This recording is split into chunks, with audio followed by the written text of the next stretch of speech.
দীর্ঘদিন ধরে পর্দার আড়ালে লুকিয়ে রাখা তুরুপের তাসকে এবার প্রকাশ করতে যাচ্ছে ইরান।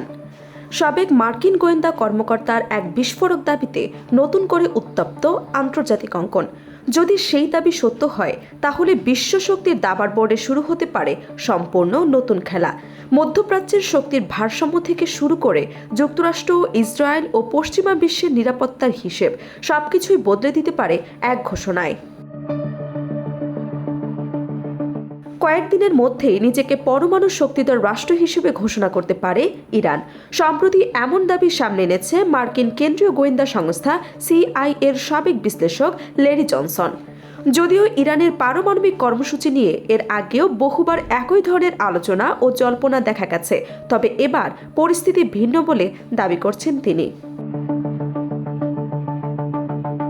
বিগত কয়েক বছর ধরে পশ্চিমা বিভিন্ন গণমাধ্যমে নিয়মিত খবর প্রকাশ করা হয়েছে পারমাণবিক অস্ত্র তৈরির সক্ষমতার খুব কাছাকাছি পৌঁছে গেছে তেহরান। কিন্তু সেই সব গুঞ্জন এবং বিশ্লেষণের বাইরে গিয়ে এবার সরাসরি ইরানের সম্ভাব্য ঘোষণার কথাই বলছেন জনসন।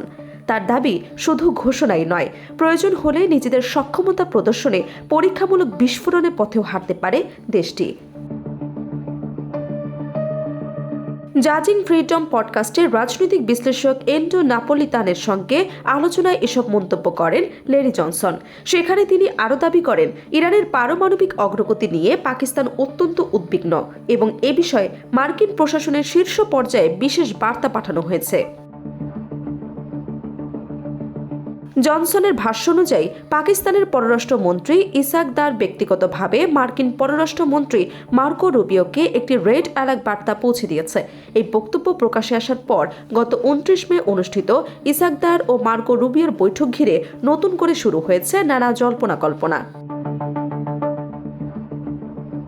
যদিও ওই বৈঠকের পর আনুষ্ঠানিকভাবে জানানো হয়েছিল যে দুই দেশের পারস্পরিক সহযোগিতা, আঞ্চলিক নিরাপত্তা এবং কূটনৈতিক সম্পর্ক নিয়ে আলোচনা হয়েছে। তবে সমালোচকদের একাংশের প্রশ্ন, আসলে কি আলোচনার বিষয়বস্তু এতটুকুই ছিল, নাকি পর্দার আড়ালে আরও গুরুত্বপূর্ণ কোনো ইস্যু উঠে এসেছিল? তবে লেরি জনসনের এই দাবি দ্রুতই নাকচ করে দিয়েছে পাকিস্তানের পররাষ্ট্র মন্ত্রণালয়।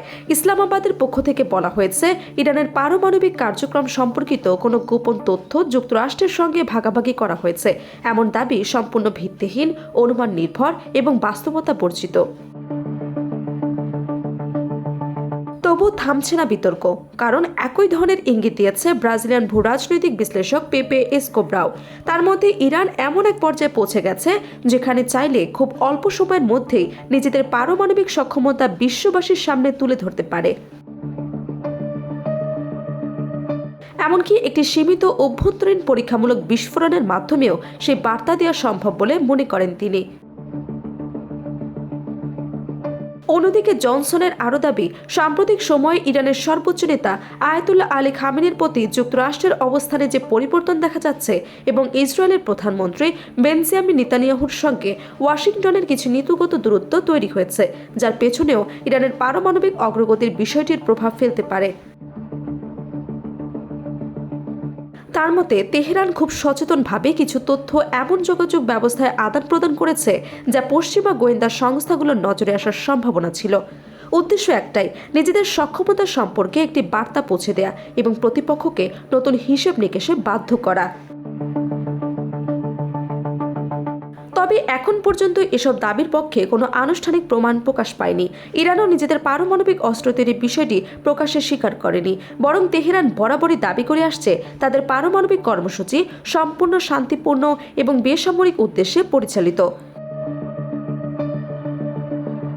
তবু প্রশ্ন থেকে যাচ্ছে, এগুলো কি শুধুই গুঞ্জন, নাকি সত্যি বিশ্ব রাজনীতির দাবার বোর্ডে নিজেদের সবচেয়ে বড় তুরুপের তাস উন্মোচনের প্রস্তুতি নিচ্ছে ইরান?